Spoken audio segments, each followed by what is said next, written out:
काल मी तुमच्यासोबत 4 असे ब्लाउजेसची डिझाईन शेअर केली होती. आज त्याच्यामधलंच एक ब्लाऊज वापरून मी ही मस्त अशी साडी स्टाईल करणार आहे. ब्लाऊजची फिटिंग खूप जास्त इम्पॉर्टंट आहे. आता हे थोडंसं मला लूज झालंय बट ठीक आहे. पाठून पण डीप यू आहे आणि मुळात ह्याचा रंग आणि ह्याच्यावरती जी शाईन आहे ना त्याच्यामुळे हे ब्लाऊज कोणत्याही साडीवरती स्टाईल करायला खूप जास्त मजा येईल. छान बसली आहे साडी आणि इतकी मस्त असं फेस्टिव्ह वाईब देते मला. निर्या सुद्धा एकदम कम्फर्टेबल आहेत आणि साडीचा कलर इतका गोड दिसतोय. आता क्विकली रेडी होऊया. सो हे आहे शुगरचं माझं गो टू फाउंडेशन जे मी लिटरली वर्षाचे 12 महिने वापरते आणि हे लावल्यावरती तुम्हाला कन्सिलर प्रायमर काहीच लावायची गरज नाही लागत. ट्रस्ट मी हे खूप अमेझिंग आहे आणि हे आहे शेड 35 फ्रॅपे. जितकं व्यवस्थित तुम्ही ह्याला ब्लेंड कराल ना ह्याचा लुक तेवढाच छान येतो आणि हे फेसवरती खूप छान अप्लाय होतं. आपलं जे फाउंडेशन आहे ते थोडंसं मी लॉक करणार आहे. That's it.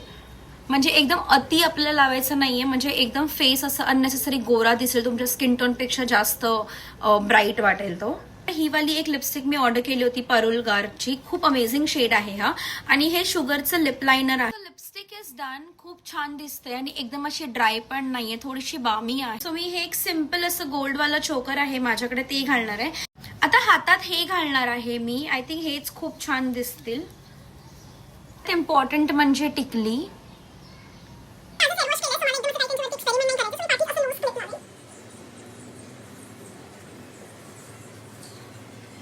This is the final look. खूप अमेझिंग दिसतंय म्हणजे एकदम सोबर डिसेंट, अजिबात असा बरबटलेला मेकअप केला नाहीये.